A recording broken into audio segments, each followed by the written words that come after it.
Coming from the Caveman Studios in Buffalo, New York. Welcome to Caveman Corner with your host, Jeff. Captain Caveman! Thanks. Click subscribe and the bell. Do it now! Here live with Dr. Krol PT right after a UB seminar. How you feeling? Not too bad. I don't miss rolling on mats that hard and thin. No. You've definitely got to spoil that Integrity Martial Arts with the shock floor and the nice mats. Nicest mats in the area, by the way. 100%. We definitely do have the nicest mats in the area, and I have the nicest mats in the area because I'm on those mats for like 4 or 5 hours every day, and we'll roll for 90 minutes. And man, like I feel it. My knees hurt, my back hurts. It was a little bit rough there, but we got it done. And plus, everybody there was half our age. Plus. Yeah, at least. I got a good throw that I'll be posting, so you guys check that out. One of those young guys. Yeah, I will say, as an orthopedic expert in the area, if you're going to roll, Integrity mats will add 5 years to your training life. I'm going to clip that up and post that 100%. There you go. Yeah, I mean, it's not just, blowing smoke. It's, every throw, every takedown, every movement on the mat, it all adds up. And if you're on bad mats or bad floors or a bad everything, I mean, it'll toughen you up for a while, but it'll also add to your attrition as a business owner too. So it's just one of the best investments you can make. Yeah, I'm glad you sort of touched it up. You did the pool noodles for a while, and that didn't work, so you touched it up with the heavily priced styrofoam blocks. Yeah, that was a pretty expensive.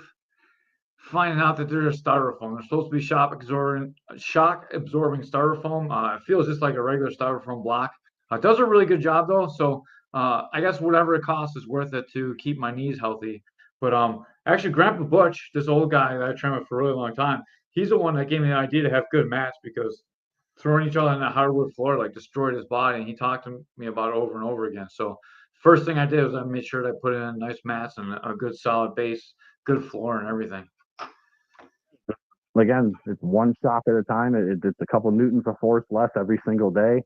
And yeah, I mean, the mats don't really help against the wrist locking that Jared does, but no, I saw him popping in the corner there. I saw him pop in. And Mother's Milk, we actually talked about you quite a bit, Jared. We talked about how those rounder style grapplers really like to do the wrist locks and the Mother's Milk. So you got some play today at the seminar. If we're going to go way back into Jared's past, can we call it the Tasty Milk? We could call it the Tasty Milk. That's going to be his new nickname, Tasty Milk. There you go. Which makes it sound even worse. It does sound 1,000 times worse. Also, for anyone that's at the seminar, if you guys come this week and you sign up, we'll tell you what Hayden's nickname really is. Yeah, we kept that close to chest. Actually, we won't tell you the first week. We'll tell you after you sign up. Then won't tell you. So 2 weeks, we'll tell you. That's our $1 million offer. We tell you what Hayden's nickname is. Is it worth it? Yeah, it's definitely worth it. 100%. You tell them it's worth it. So. You gotta help sell the business. I think it's worth it. That's right. So I had the opportunity to teach at a seminar because you've been teaching, and you work at UB now. So can you tell me about the change in your life? Or still doing your practice? What led you into teaching, and what kind of enjoyment do you get from teaching? So I was teaching at Buff State College at the time. It's university now, but I was teaching at Buff State College, and I still have my practice. It's still running just fine. It's kind of at an equilibrium where I'm intentionally not growing it, but it's not churning either. One of the problems in a lot of gyms and businesses is that you have a churn and you start losing members. I mean, you're well aware of that, how that works. And I haven't had any type of real major churn. I mean, the fasciculations in the business is staying pretty much around a set point. But I was teaching at Buff State University for a while and doing adjunct work, building up my resume, and I found that I'm pretty good at teaching. And one of the things that I really like is that if I do that, I sharpen up all this material, this knowledge base that I have, and it's actually helped me clinically quite a bit. So I'm able to kidney dysfunction and autonomic nervous system disorders and things that I was taught in school, but they weren't sharp. So if they're not sharp, just like a technique in jiu-jitsu, if it's not sharp and you don't practice it, it's not going to be available to you when the opportunity presents itself. You know, I mean, how many times have you told me in the mat, you know, oh, you could have gone for that technique right there, and I'm like, yeah, maybe I should practice that, you know, because then that technique would have been available.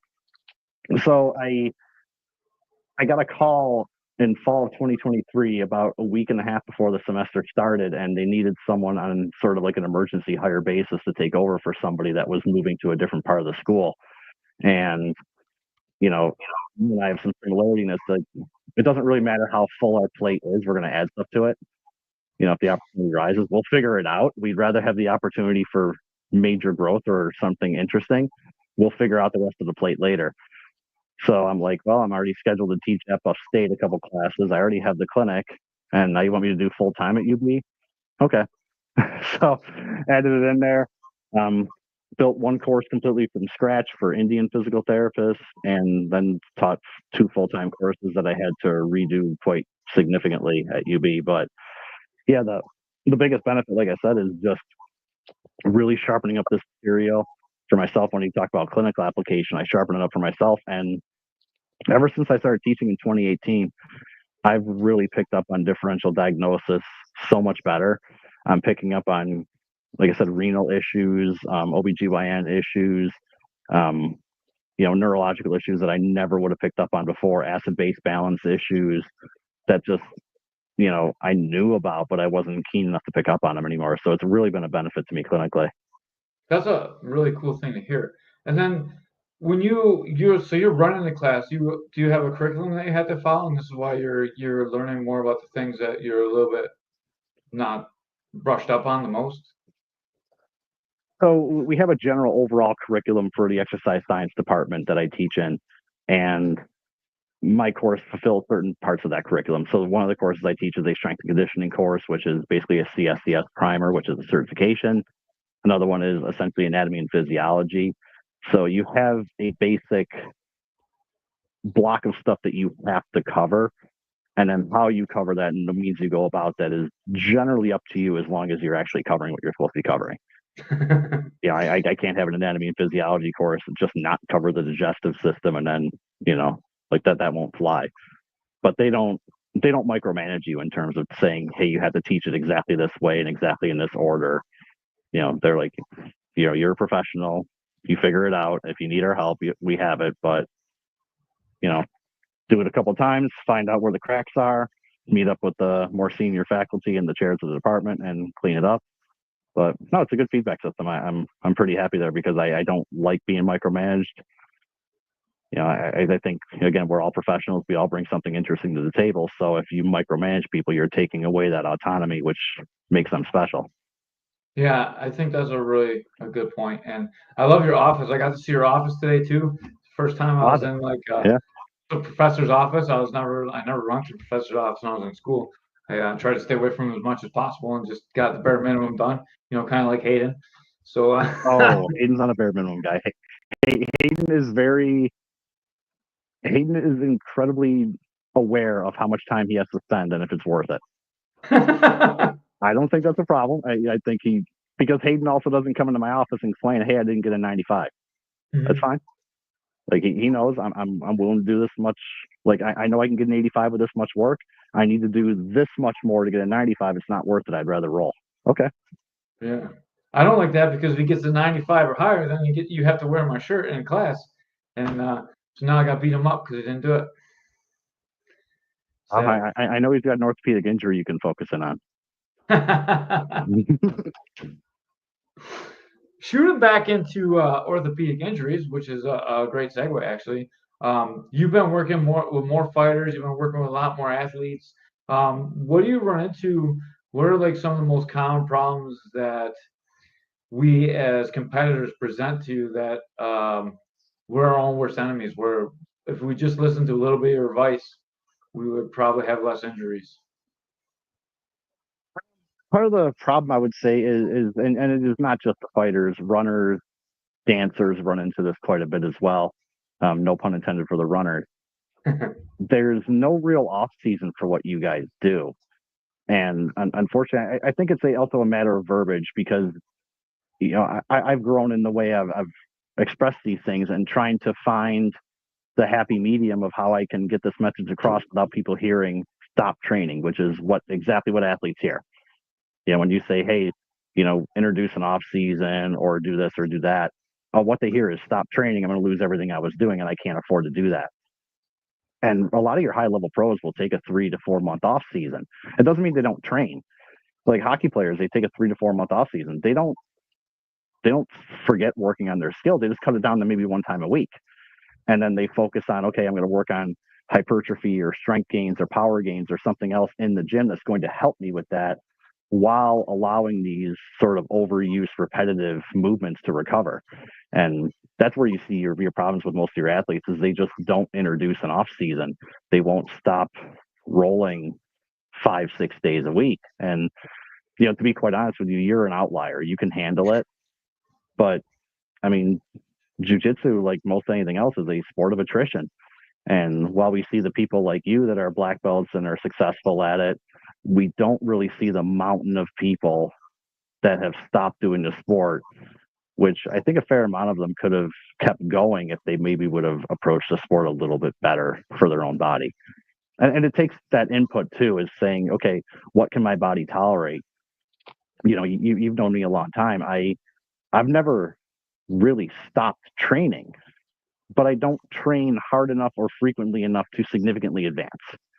And I'm okay with that. I don't complain about it. I never walk up to you and say, hey, why don't I have another tip? How come I'm not this belt or that belt? I don't train enough for that. I don't progress enough. I sort of stay where I'm at. I maintain. But I also know if I train 5 days a week, my body starts to reject it. 4 days a week, my body starts to reject it depending on what I'm doing. So I listen to my body and I say, okay, this is what I want. And here's what I'm willing to put into it. A lot of times we see athletes putting a square peg into a round hole. And they just, okay, I have to do this comp. I have to do this comp. I have to do that comp. I have to do this. I want to be ready for that. And it's like your body's telling you it's not able to do it. And finding that happy medium of saying, okay, what can I do to supplement my work on the mat, maybe outside in the gym? Maybe it's one less day of rolling, but I'll actually, the 3 or 4 days I do roll is going to be so much better because I've supplemented it with something else instead of just jamming another roll day in there and, busting up your shoulder. 100%. It's very, very difficult. Jared left his 6:30 a.m. calls. Man, my arm isn't working. Do I have to stop going to class? No, you don't. That's so funny. That's Jared. But yeah, I mean, 6:30 a.m. calls, 9 p.m. calls, they happen. And, it's sort of the nature of my business. I'm a concierge service where it's all cash based and it's all private. It's, no insurance, but, it's the nature of my business. And, you've talked about it. Every now and again, you put a post up in an integrity thing, or, I saw you put the thing about Southtown's MMA and you started to go into the behind the scenes. And it's always that iceberg thing that you see in the pictures where here's what we all see, here's what we don't see. And, when I charge people for my services, which to be quite honest with you is way below what even other people in the area are charging for private physical therapy services, what they don't see is the 7 or 8 different text messages, the checkup on you in a week and a half. Hey, how's it going? Or the person messaging me at 5 a.m. saying, hey, my leg is now numb after I did this, and 15 minutes back and forth on the phone. But I don't charge them for that. But, that's the stuff they don't see. And it's part of the business. It's the business I signed up for, and I'm okay with it. I'm not complaining about it. It's just, the 6:30 a.m. call with Jared is, it is what it is. Like you got in touch with me on the Saturday one time. Hey, my neck's really bothering me and I'm wrestling later today. Okay, let's do it. Like, so what's the goal? Do you want it fixed or do you want to wrestle? Well, and that's a very important part of any type of clinical care and any type of, any type of working with anybody. If someone comes to you for a private, one of the questions you're going to ask them is, what do you want? What are you looking to get out of coming to see me? It's, and then you will use your professional expertise to say, okay, here's what I think is what we should be working on to get there. But, hey, I have to wrestle later today. Okay. Am I fixing this or am I getting you through this? Right. You're going to get me through it. Okay. Then that's going to very much dictate how I run that session. And we're all on the same page as like, hey, by 6 p.m. tonight, you may not be very happy, but for the next 3 or 4 hours, we'll be passable. Not only that, you came to the tournament, and then the first 15 seconds of the first match, doink, right on my head. Right on your head, right in the direction that you were having problems in. That was fine. It held up till I got home. It held up, yeah. But the thing is, we knew exactly what was going on. We knew that this was the goal, and this is how we approach it. And it's not for me to tell you what your goal should be. It's for me to give you information. And the term I used today, and I used it in the hallway at Clark Hall today, was risk reward. Is it worth it to you? You're the one that has to live with this body for the next 60 years. I don't. So if it's worth it to you, fine. It doesn't matter to me. Like if you want to roid up, fine, roid up all you want. If you want to, if the example I use, and sort of an extreme example, is Kurt Angle. I mean, if you were to look at, he had a fracture in his cervical spine, which is risk of severe paralysis and all sorts of lifelong problems. But he wrestled, he won. He then springboarded that into a very lucrative entertainment career in the World Wrestling Entertainment and gave himself generational wealth for his family. Would he ever go back and make a different decision? Of course not. So it's not for me to say it's worth it or not, Mm-hmm. I think, but it's an important thing. You got to find out what the person's goals are and see if you ethically want to help them with it. Ethically, you should be telling me. I have told people not to do something, but it's pretty rare that I say don't do this. Mm-hmm. When I do say it, it usually has a lot of impact. I like when you tell me you should never slow down because you're not going to be able to walk. That's my favorite thing. So I know never to quit. Yeah, that's what works for you. And one of the things is that there's a bunch of different principles in training and rehabilitation, and one of them is individualism. So every one of us has a certain set of orthopedic profile. Like I don't have an ACL in my right knee. So how does that mean I'm going to move? We don't know.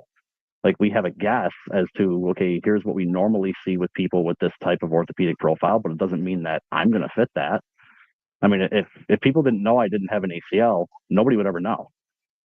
Nobody sees any way that I move around. They're like, wow, he's got all sorts of leg problems. They don't see that. So your individual profile, you have this laundry list of orthopedic issues, which scared the hell out of the DPT students the one year I brought you in. But you function at a pretty high level. And, there's certain parts of you orthopedically and cardiovascularly that are outliers, which is a great thing. You're going to do a lot better with this. And you're not alone in that sentiment. Going back to the pro wrestling, one of the things that the WWE wrestlers do is they wrestle a lot. And the ones who are more retired and part-time, one of the things that they'll say is, this is actually much harder because I'm not performing and I'm not entertaining 5 to 6 days a week. Coming and doing this once every 2 weeks, my body is so beat up and I'm just not seasoned for it. Yeah, I feel like I've been going since I started an MMA program. We started our MMA program now, and we went to 7 days a week. We have 4 MMA classes, wrestling classes, we have jiu-jitsu classes, we have Muay Thai classes.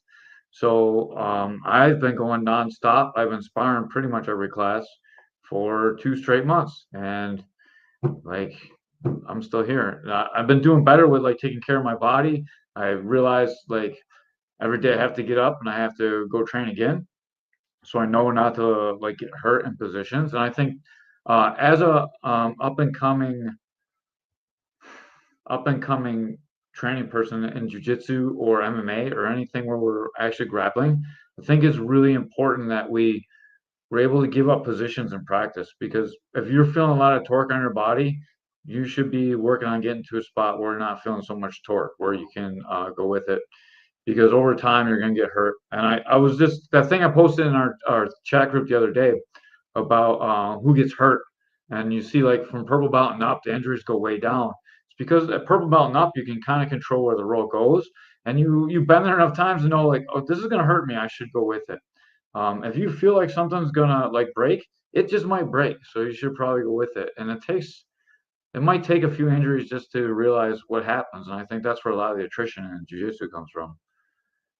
Yeah, and I've had this conversation with Jared that I'm not good enough when a new white belt comes in, or even a pretty reasonably new white belt. It doesn't have to be brand new, not like trial class person, but I'm not good enough to not be mean to them.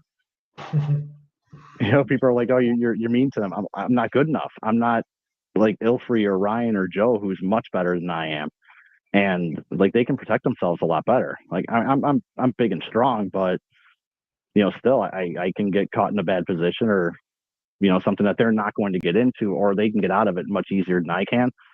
So I kind of have to be mean.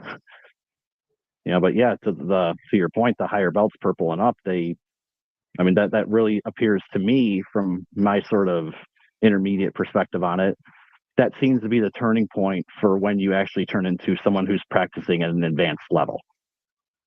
When you Yeah, become and a purple belt, you can be relaxed. You're significantly better than most of the people you roll with, to the extent where you don't have to put yourself in a position where you're fighting all the time.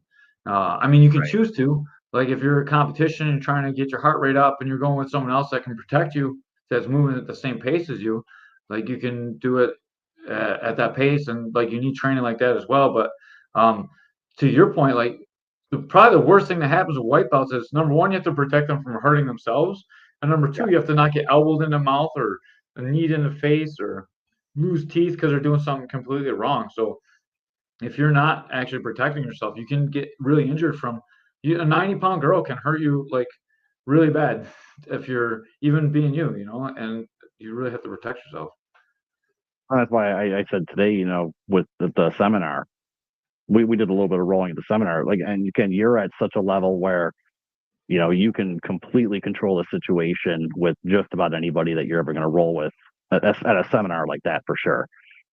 Me, I wasn't finishing submissions. I wasn't cranking anything because they don't know.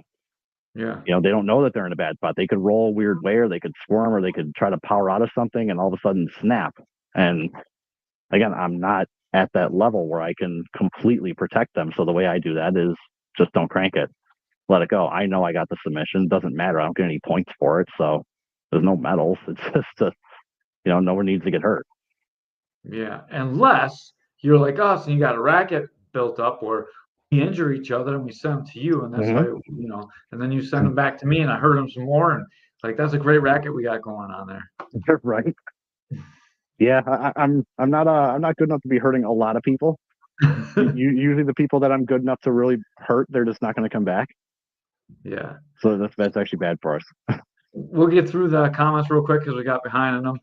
You charge below Excelsior rate and you give one-on-one attention. And like I'm gonna throw it back to you because you told the story about when you first went into PT perfectly at the seminar today. And when I heard that, I was like, man, we got to talk about that on the podcast tonight. So when you went to go be a PT, what's the first thing I said to you, man? And I apologize for this again. There was something along the lines of, why are you going to that? PT is bullshit. And the thing is, I can't argue with you because so much of that is actually true.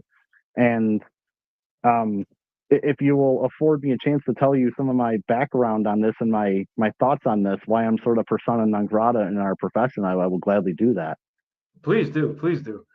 So one of the things in our profession is reimbursement rates are going down. That's the only direction they're going, just down, down, down, down, down.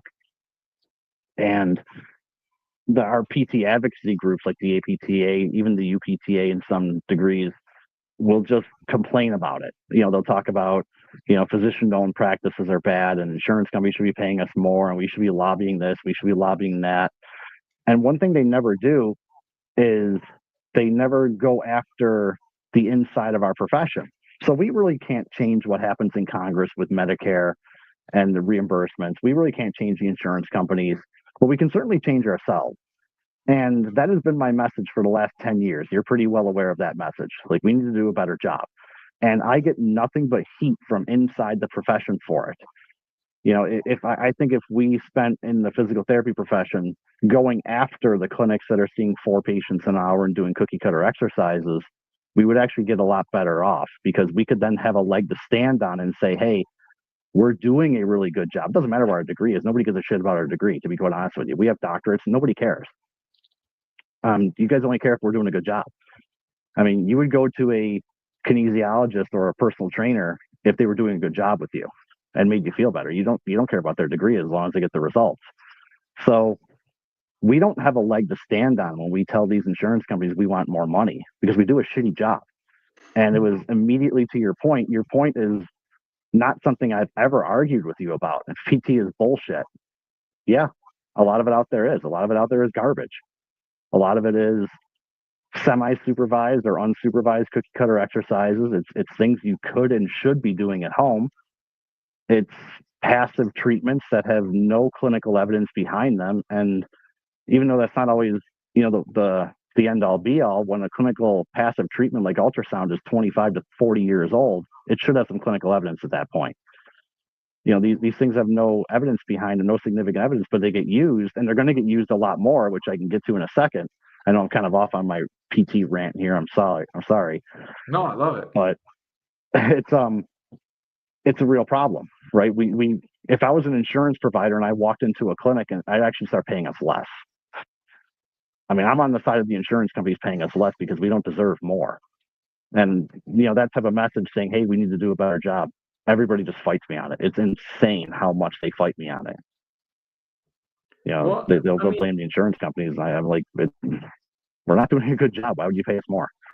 I would say this is probably true for most of the people that go to PT that haven't used someone like you. Like, Jared goes to you now, Amanda goes to you. Like, we fill our gym because, I recommend you. And then they go to you once and they're like, oh, shit. They see the difference that, I was telling them about. When you go to regular PT, they don't even really look at you. You do the assertion of where we are physically when you start. And like I go to PT and they already have like my thing printed out what I'm gonna do. They haven't even really looked at me, like it's directly right from the doctor. So they're like, "Oh, here's what you do." I was like, I stopped going because I can just look it up and do it myself. Why would I pay you money to go do that? And both my surgeries, really all 3 of my surgeries were like that. Even the one where I started seeing you, what they did is they're like, all right, so I went to the first PT and I was like, oh, forget it. I got a better guy. They just gave me literally a sheet of what to do. And like, that like I can show you how to do this. I was like, I'm a professional athlete. I know how to do all this stuff. This is like, 101 stuff. And you're checking everything. You're checking my knees, my back, my squat, and like when I tore my bicep, and we fixed everything. Yeah, and it's I'm not trying to make it sound like I'm on an island, that I'm the only PT that's doing this. There are PTs in the area that's doing this, but it's just like a bell curve with distribution. One standard deviation from the mean is 68%. That's where most PTs are. And now when you go past that, you're about 13% at the second standard deviation, but there's 13% in the wrong direction that are really, really terrible. So, we want the PTs that are out here sort of steering the ship and setting the name of our profession. And that's what I'm trying to do. But it's not just me. There's people like, Matt Veronica and Christine Abrams in the area that are really, really fantastic at what they do. And they're one-on-one, and they're high value and high quality individuals.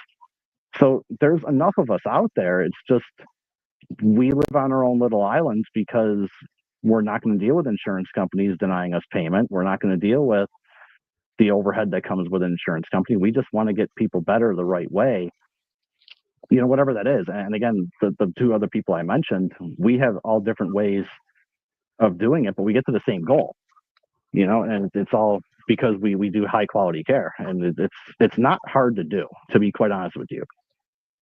There's some people out there that are just special, and the way they do things is not reproducible. The way like Christine Abrams and Matt Veronica and I do things it's not unusual. It's not crazy. We're not gurus. We're not shamans.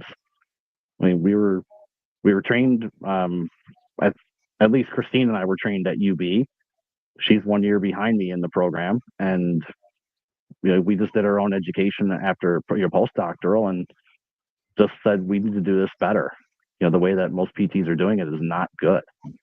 I think that's not all of us, but there's the amount of people that are seen by those bottom half PTs. It's really high. So that's the impression that people get of our profession, which is exactly why you said what you said. And I couldn't argue with you because, well, that's 60% of PTs out there. It is what it is. Yeah. And then I understand why that happens too, because you need a job. Like, it takes a lot of time, energy, effort. You have to put a lot of stuff on the back burner to start your own business to do things the way that you're doing it. And you still have no guarantee of success because at some point, you still have to sell yourself and what you're doing. And hopefully, if I get one or two people that see this and it helps you, um, I hope I help do a job. But it's so easy to just do what everyone else is doing, go to work every day, get your money, go home. This is what you went to school for. Like, you don't, you want to live a life, and you don't really have a lot of professional. You don't want to excel professionally. And there's a lot of people that I see in my day-to-day life like that too. And I don't know how common that is or why that is, but I think if you feel like that, you're probably in the wrong profession. And unfortunately, that's just kind of how it is. And to Amanda's comment here, and they never told me to massage my scar until I saw you. When I go back to teaching the anatomy and physiology and everything else that I teach, one of the things I'll ask the students about things like the endocrine system or the integumentary system is, do you think that as a PT I need to know this? And I get a few students with this trap. They say no. Why do you have to know the integumentary system, which is the skin? And if if the skin is not doing what it's supposed to be doing, it's going to inhibit movement in many cases. We addressed your skin when you had that distal bicep rupture. We addressed it pretty much right away. Like, Right. Hey, that's not healing the way we want it to heal. I don't want this to become a problem. And again, this is not crazy stuff. If you went to any top 30% PT in the country, they would address this. And it's not hard. It took me with Amanda a couple seconds to say, hey, we need to make sure that this skin is moving appropriately, or it's going to stick to the layers below it. It's going to inhibit movement. And that's not what we want. And, to a person who's just trying to live their day to day, is the 2 or 3% inhibition of movement a problem? Maybe not. But to you guys, it is. You don't want it to be 3 or 4 years from now and that tissue is fully adhesed and it needs a scalpel to break it up. And now all of a sudden you're having a trouble with a position that you shouldn't be having a trouble with. So, For sure. yeah, these things are not hard to do. They're not shaman stuff. It's not like I see the world so much differently. This is just what we should be doing. I can't tell you how different it is. To me, it just seems so ridiculous. Like going to it's like going to a cookie cutter gym by yourself with no training knowledge, not researching anything, and trying to get better. Um, I would never try and do anything like professionally, athletically again, like trying to fight, trying to be anything in sports without using a really good PT like you. You see it at UFC PT now. They all have, or UFC Performance Institute. They all have PTs. Like all the real gyms have PTs. Like it's really just part of sports now. And that regular people PTs aren't and doing it. It's APs just have, a shame. yeah, it's not that it's inaccessible. It's not like it's high quality telemetry work and stuff like that it's reserved for high end sports teams with money or Division I schools with money. It's this stuff is really accessible. There are really good PTs out there that don't need to see you 2-3 times a week. I mean, when I see people, it's, hey, here's what you have to do. We've tested it and retested to make sure this is actually going to benefit you. Go chew on this for 4 to 5 weeks. Get in touch with me in 2 weeks. Let me know how it's doing. We can get you in earlier if we need to, if it's not working. But you don't need to come in and see me every week to figure this out. Your home exercise program is what's going to make you better. If you're only getting better because I'm doing hands-on work one time a week for 40 minutes, that doesn't add up to me. There's 167 hours and 20 minutes in the week that I'm not putting my hands on you. And that's probably where we should be spending our effort, is on making that amount of time better. If the hands-on stuff is going to help you, that's okay, but it should just be a sort of a reset to get you better. So yeah, this stuff for anybody who trains and competes, you really should have some sort of a professional in your corner. And it doesn't have to be me. It could be anybody, but it should be someone who you really vibe with and really you connect with. Not everybody connects with me. I would be completely lying to you if I said I make every patient better. I do not. Nobody does. If anybody says they do, they're completely lying to you. But you want a good personality fit. You want someone who will understand what you're talking about and understand what you're doing. That's why I kind of have a little bit of the niche with jiu-jitsu. Even though I'm not a black belt or anything, I at least am aware of these positions and the stresses they put on your body and, sort of the game that you guys have to play. From knowing you as well as I know you, I know what people who want to be very successful in jiu-jitsu, at least if you look at belt as a measure of success, I know what you guys have to go through. Right. So it's beneficial. Also, you do chiropractor stuff, which is nice. I also didn't need a chiropractor anymore. Aren't chiropractors fake? No, they're not fake. They actually exist. No, it's actually our practice acts overlap a lot more than they should. I went to a continuing education one time with Dr. Greg Rose, who's a chiropractor, and I thought he was really fantastic. And one of the things he said is, he goes, if you're a really good chiropractor or a really good PT, I shouldn't be able to tell which one you are. So if you're a really good chiropractor, you should manipulate and then find some way to stabilize that manipulation so that it sticks. And that's usually good exercise or good positioning. If you're a PT and you find out that, okay, neuromuscular retraining and exercise isn't getting what we need, I'm going to do a hands-on technique and then I'm going to stabilize it. So the practice acts really overlap. We should be doing very similar things. Right. I was kind of making a Joe Rogan joke because Joe Rogan always says like they're from witchcraft and stuff. I didn't mean to shoot he also says that, that they go on there and they start using big words and they start throwing stuff at you to make themselves sound smart and that you can't keep up with them. And so you're just like, yeah, you're right, because they're using words that you can't figure out at the time. Yeah, but PTs do the same thing. I know PTs.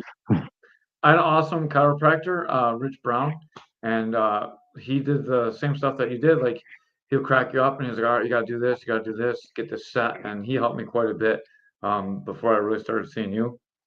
And so some chiropractors are really good, but I've run into kind of the same thing with chiropractors as well. They're like, crack, crack, crack, see you later. And then crack, they're called. Yeah. Same set manipulations. One of the things I tell my patients who are seeing chiropractors, I don't tell them not to see them. If it's making you better, fine. If you're happy with it, fine.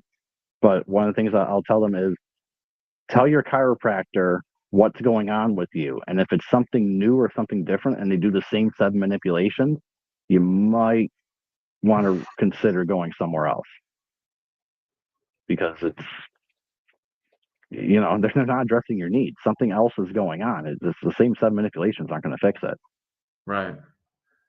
I don't. But people like passive treatment.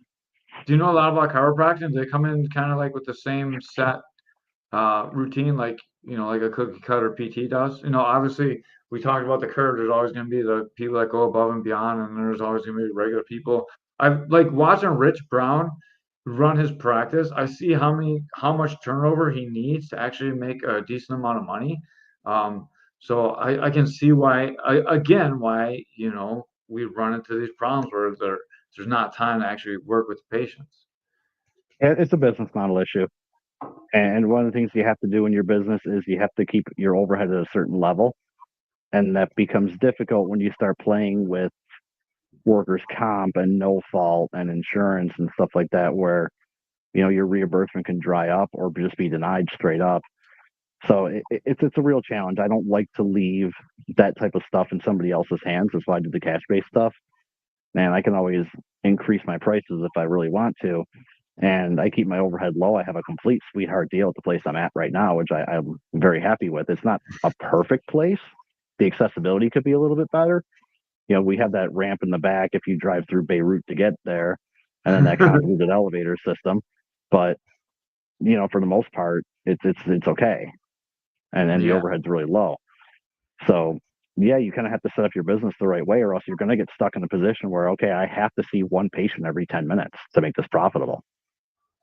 And you started out in your basement, man. And I was down in the dungeon back in the day. Now your basement's all nice. It's got a pool table and a grappling dummy. It's a lot different down there.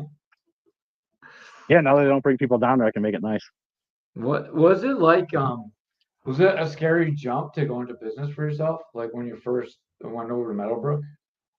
Well, I already had the personal training background. So the personal training is really the stable cornerstone of my business. So when I do a lot of personal training, one of my specialties is really people that have significant medical issues. They feel they can come to me and say, okay, I'm after cancer treatment, or I've had 2 reverse shoulder replacements. I've had this going on. So you have an idea what I need to do to keep me safe, and keep me in my home and keep me living independently. That's kind of my niche. I'm not like, hey, I'm going to make you lose 15 pounds. That's not really my niche, because you really don't need a trainer for that, to be quite honest with you. You You should know, come to Integrity Martial people, Arts. I'm not getting 15 pounds out of you. I give you the accountability to do it. That's all you need, yeah, accountability. right, because there's nothing sexy about it. You just keep showing up and keep doing it.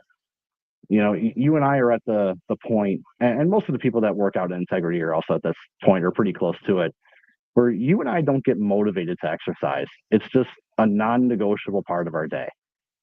It's as non-negotiable as brushing your teeth and taking a shower and doing your laundry. Like it's I don't get motivated to exercise. I'm sure Ilfrey doesn't get motivated to exercise. You can have downturns, but you know he just exercises. It's not negotiable. And because of that, he stays in the type of shape that he's in. You stay in the type of shape you're in. I stay in the type of shape I'm in, because it's a lifetime of lifestyle. And that's there's nothing sexy about it. So I think a lot of people really don't need a trainer for that, unless you just need a cheerleader and someone rah-rahing you, which is totally not me. And it's completely transparent if I ever tried to do that. So, we're off on a little bit of an aside here from your original question, but personal training really became the cornerstone of my business. So it became pretty easy for me to then switch it and add the physical therapy onto it. Now, was it difficult jumping to Meadowbrook? Yeah, because I didn't know what I didn't know.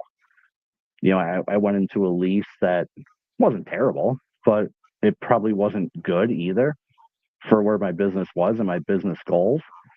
But you don't know until you do it. Unfortunately, I mean, you don't know how helpless you are until you have someone on top of you that knows jujitsu, right? Something we were Right. talking about today. You just Yeah. don't know until you actually go in and be like, oh, okay, this is how this business works. This is how this is. And, so now my business is right sized and I'm very happy, but it wasn't terribly scary, because, one of the things I have is I have a lot of students who ask me these type of questions because I own my own business. And one thing I tell them is, if you're good, bet on yourself. It's a good bet.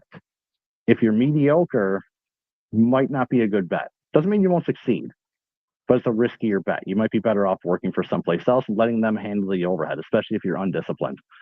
But you're very disciplined on your business, so you handle your business pretty well. You don't miss payments on rent or utilities or anything else. You don't mess around with your business. You're very disciplined about it.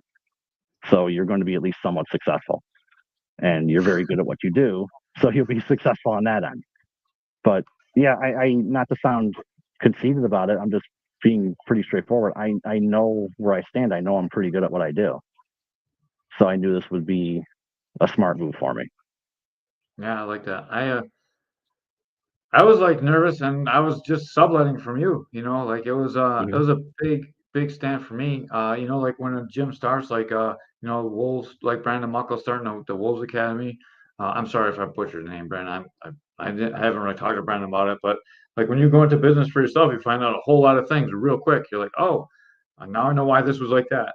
Now I know why this was like that. Because it's a lot of work to change things that you don't like about the other place. Like it would be so easy for me just to come in every day with like a curriculum that like just bounces all over. But I really try and make sure that people are learning and they don't. So like when I get students from other gyms and they come in and they don't know like very basic things, even though they're like a blue belt or sometimes a purple belt, and like, oh, I never seen that before. I was like, well, this is very basic. We should all know this. Like, I really think that we should all be at a standard level. And teaching that way really eliminates a lot of people that just want to come and do fancy things, you know. And there's a lot of room in jujitsu for fancy things. Like all the cool stuff is fancy, but it all comes off of basics. So I actually enjoy having Elfrey come in and teach because he loves like he's up to date on everything that's new. He's playing with it every day in the gym. And when he comes in and teaches, like he's really starting to learn how to teach now. Like you can see like every time he teaches, it gets a little bit better. And I really like to make sure that all my people have the basics. And then like that's what I really invest in and I love to have in the gym is everyone's at least at a certain level. Like I want the floor to be very high, and then the ceiling is where we can go. But like whoever the lowest on the floor, we got to bring that level up on the floor. And I've always believed that, and it's very difficult to do that in a regular gym. And that's one of the things I love about having just integrity and having it being a small place. I'm able to like make the worst person give them time and make the worst person not a weak link in the chain of integrity. That's the benefit of autonomy of a business. You know, you can run it however you want, which is, you know, and the other thing I tell the students too is, yeah, you have to be honest with yourself. What really matters to you? What matters to me is autonomy. I like to be able to do what I want to do and how I want to do it. I have a certain thought process in the way I approach my medical treatment that I don't want anyone getting in the way of. And I was finding that when I worked at another place. Not that they're bad or anything. It's just it was incompatible. And I keep my business at a certain size so I can maintain that. If your business were to quadruple or more in size overnight, you may have to change some of that because you might need to bring other people in to help you teach. And, you know, so there's a give and take in terms of size of business. Like we're at a spot where we like it, but I know you have higher aspirations in terms of Yeah, making your business scaling, really large. I mean, scaling's me, tough. I'm pretty happy with where I'm at, and neither one's wrong. It's just you give and take with doing that. Right. Scaling for me is difficult because I don't want to just bring in like instructors from other places. I want to make sure that they have our philosophy in mind too. I don't want them to just work with some the good people and like leave everyone else behind. It's very difficult for me to turn over the reins. Like I definitely want someone to this is the truth. Me every day. What are you teaching today? Caveman. Depends who shows up. It's not one size fits all. I do try and cater to who's in the room too. You know what I mean with the lesson plans. Because sometimes I like we were just talking about the other day. You come in, oh, we're gonna work a bunch of leg locks today, and then you got three people that have never touched a leg before. So I was gonna show this cape to heel hook. Now I'm going to show like art stuff, and that happens sometimes too. But eventually we're gonna like have all the classes laid out. It's just a scheduling and scaling issue for me right now. You'll get there. I Yeah. have no doubt. Just take time and persistence. And like I said, if you're good at what you do, betting on yourself is a good bet. But I tell my students all the time. I'm sorry, I was actually addressing the comment. I totally forgot what we were talking about. I'm the worst with these. Like my ADD takes over, and I read the comments, and I'm like, I talk to the comment instead of you. So that was different than what we were talking about. I'm sorry. Um, Getting back into it, what is in the future for you? Are you gonna go full time teaching and try and cover off the business a little bit, or are you gonna just continue to do what you're doing? No, I'm going to continue to do what I'm doing for now. I really like it. I work as a full time professor at UB, but you know, obviously we have a summers off essentially. Like we're not teaching essentially. Winters we're not teaching, but I'm still doing work for the school. But I don't want to give up the clinical care, so I'm not going to do that. However, do I want to grow it to the point where I have to hire somebody? No, you know, because I don't want that headache. And again, that's just me being honest about what it is. If other places want to have 7 locations and hire a bunch of people, that's great. It's perfectly fine. What I might do, and you know, a probably a fifth or sixth down the yeah, I'm going to Fredonia. um, yeah, going fifth or sixth down the list as to why I teach is I'm really exposed to a lot of excellent students. You know, people that are going to be successful doing something in the clinical world or whatever. And could I partner with them? That might be something I'd really want to do. Get somebody in there who really teaches Pilates well or is willing to do their own physical therapy just sort of in the same building that I'm in, and we're sort of partners instead of employee-employer. That'd be something I definitely entertain, because that'd be one way you can grow without the headaches of, having to hire somebody. Right. So yeah, I don't really have that ambition to become the biggest in the area or anything like that. I'm very happy with what I'm doing. So, as far as getting happier than happy, I know this is kind of a bad type of thing, because ambition is supposed to be a very good thing. You're always supposed to be growing, and that I grow internally and try to get better at the way I practice, but I don't necessarily need my business to be the biggest in the area. It's not something I really care too much about, Do because you I only think have that's so a much room to expand anyway. If I expand the business too much, I can't teach. If I expand my teaching responsibilities too much, I can't run the business. So right now it's at a pretty decent equilibrium. So I'm pretty happy with it. Do you think it's a trap to like? So we hear in America like, go bigger, keep growing, be the best. Do you think that's a trap? And do you think that's some of what? I mean, literally, that's your places get too much overhead, they get too big, and PT, not your places, but and PT in general, and this is what causes the poor care. So then it just becomes that again, because now you own all these businesses and you're employing a bunch of people, and you're like, "But I'm not paying you to do that. Like, get your shit together, get it done quick. Here's what you got to do: get them in and get them out." It's sort of a shoot off of the Peter principle, if you will. It's like the Peter principle is you get promoted to your level of incompetence in an organization. And if you keep trying to grow, eventually you're going to grow away from your initial mission statement and what you wanted to do. Now, if your mission statement has truly changed, that's fine. But unfortunately, to get that second location, it's like, okay, my overhead is now going to increase. So now I need to start seeing 3, 4, 5 patients at the same time to make it happen. And I'll only do it for a little while. And then you don't, Mm-hmm. because you say, okay, now my reimbursement went down because of fee schedule changes. So I have to keep doing this. And now you're stuck doing something you didn't want to do because you tried to get happier than happy, Right.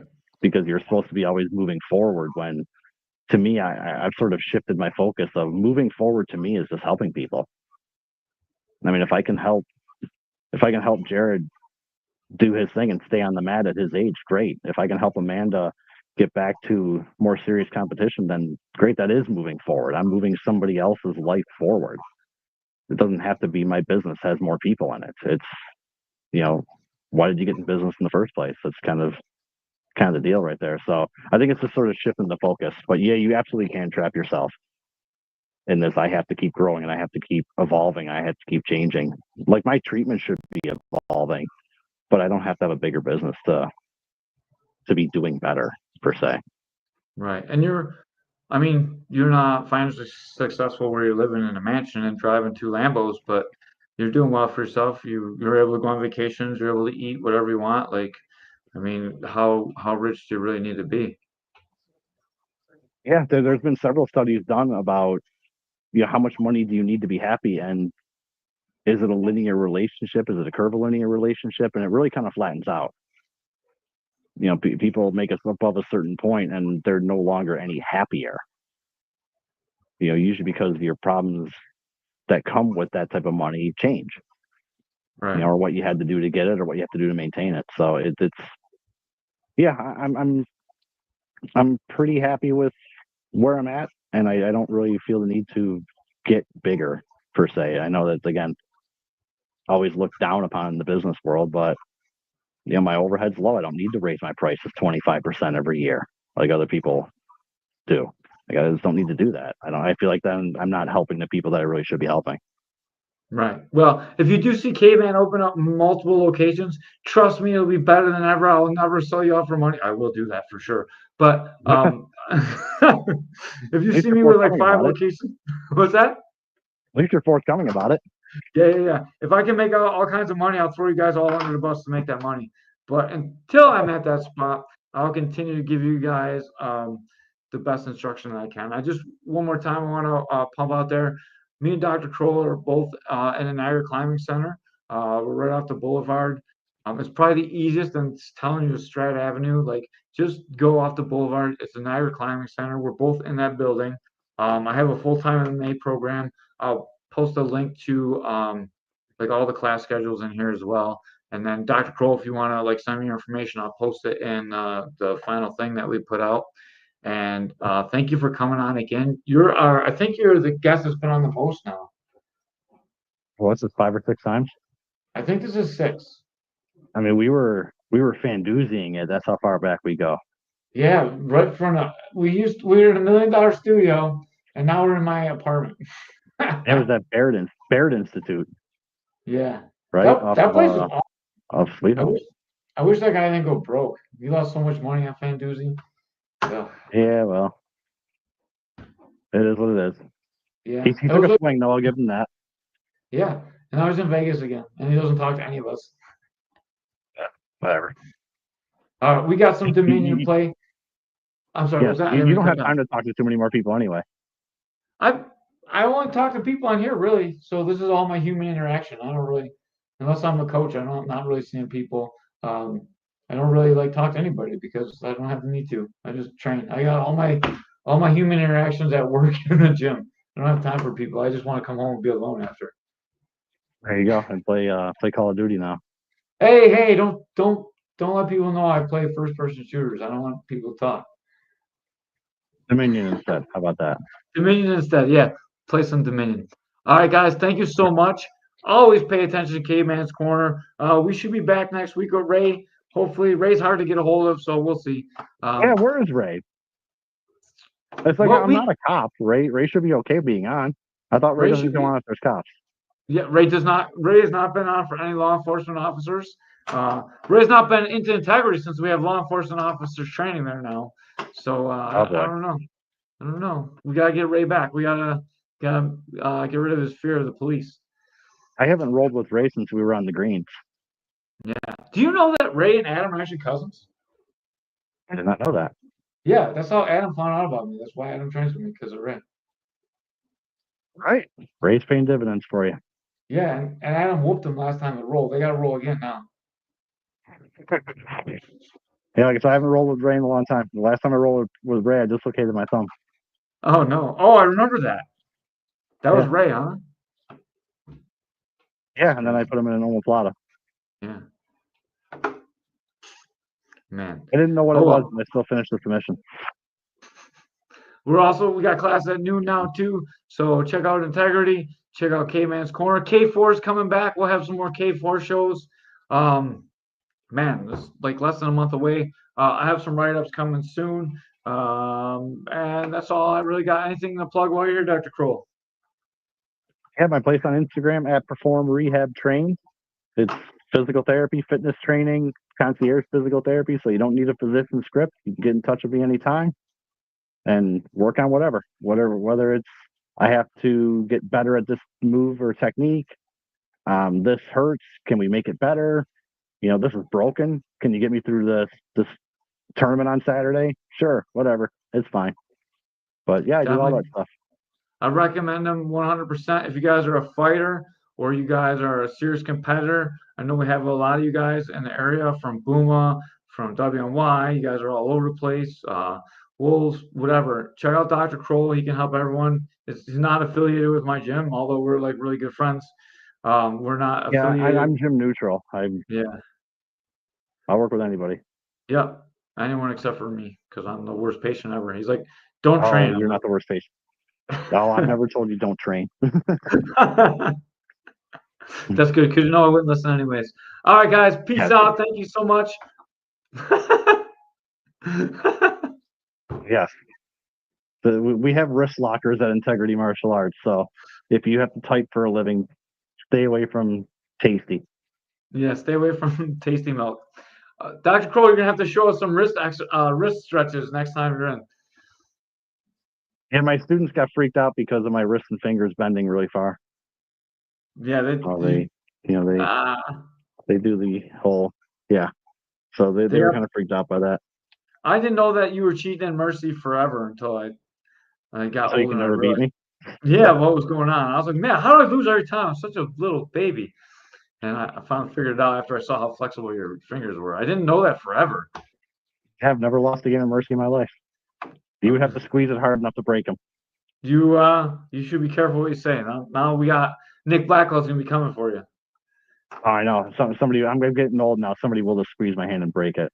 Nick Blackwell, Amanda had the thing I told you how hard you squeeze, and Nick Blackwell Mhm. broke it. So better look out for him playing Mercy. I'll just wrist lock him when he goes to grab my hand. All right, thank you so much for the podcast. Sorry, it's disorganized like me. I just wanted to come Okay. in and free flow. We didn't really have a lot to talk about, but there's always so much to talk about with you. You're probably one of the smartest people I know, and definitely the best at your job. And I love to see that, and you inspire me every day. So with that, peace out, guys. I know that I said goodbye See too you many later. times, but we're out.